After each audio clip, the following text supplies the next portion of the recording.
Hi, Ernie with you with my 2 cents. And hey, it's still Black History Month.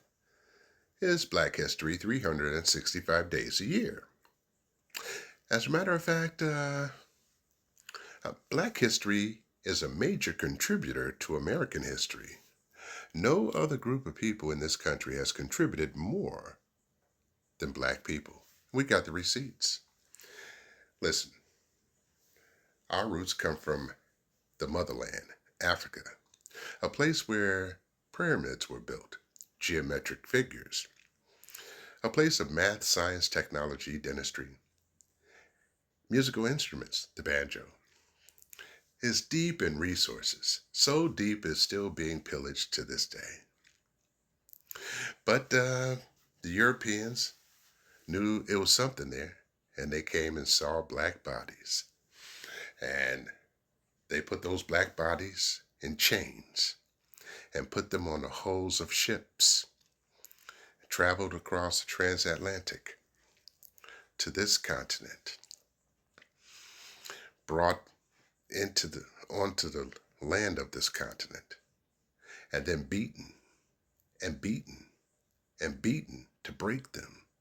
And if you ever seen Roots, Kunta Kinte was beaten and beaten until he said his name was Toby.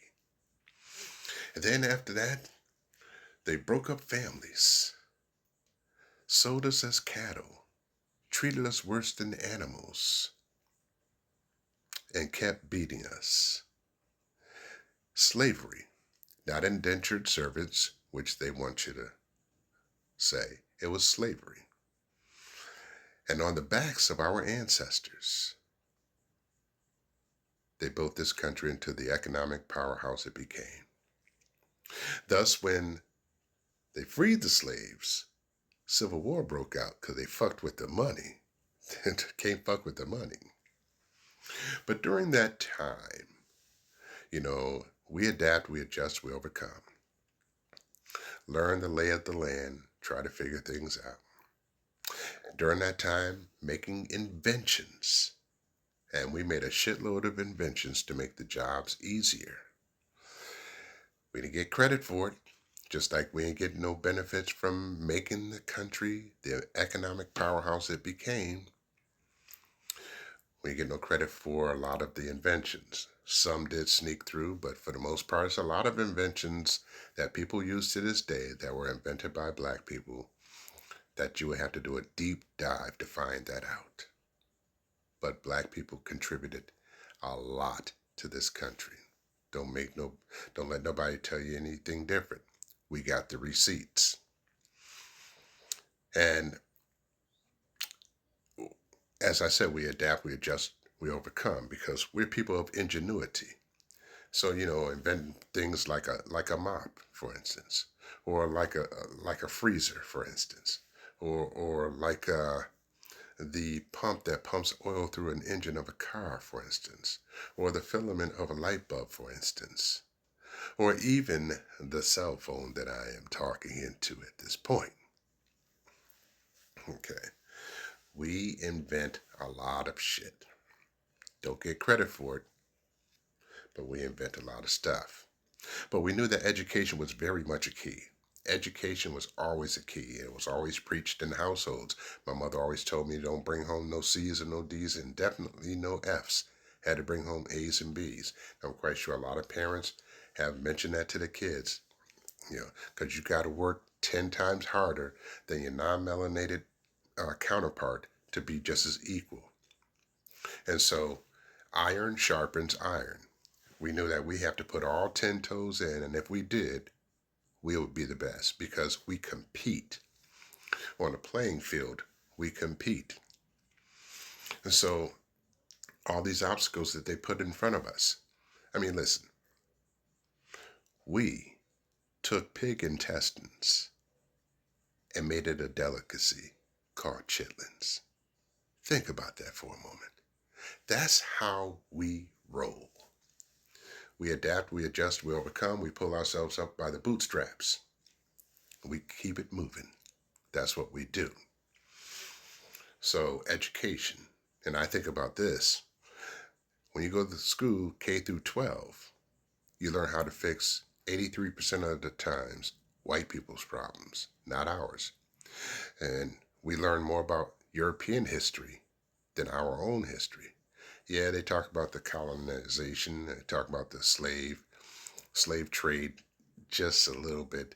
And they talk about, Frederick Douglass and George Washington Carver, who, by the way, invented hundreds of inventions from a peanut.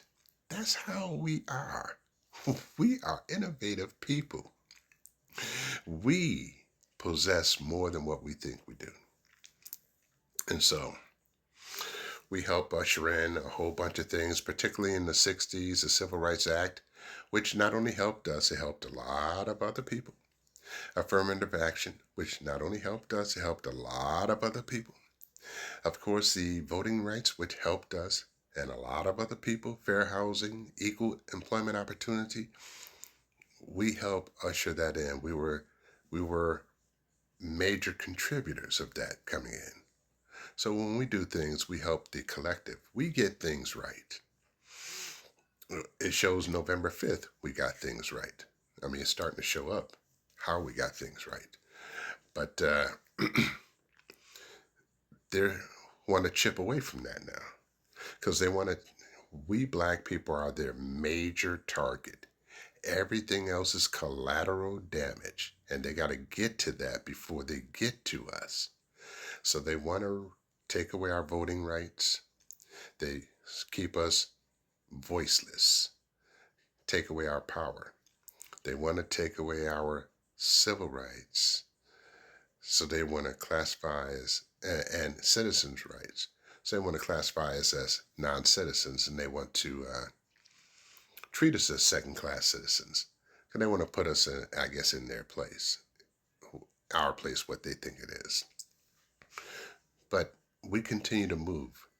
And so during this period of time, it is the absolute best time for us.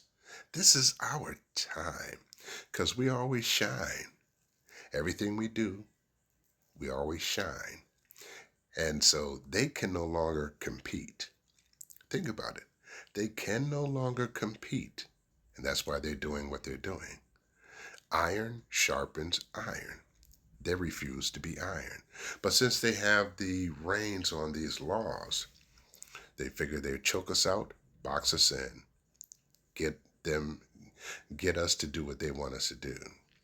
Genie's out the bottle. We will refuse to do that. But as we build our community, our strength, we have to make sure that our heads are still on a swivel because we don't know what direction that they're coming at us at.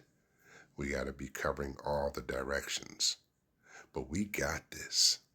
That's why we're not out there protesting. They want to shoot us. That's why we're not out there protesting. If we were out there, they'd be opening up firearms on us. That's why they got that drunk motherfucker. So we continue to maintain. Remember where we come from. Remember our strength. It is so powerful. Look at what Target just did. Look at what Target just did. They're vacillating back and forth, back and forth. The black dollar is fucking strong as fuck.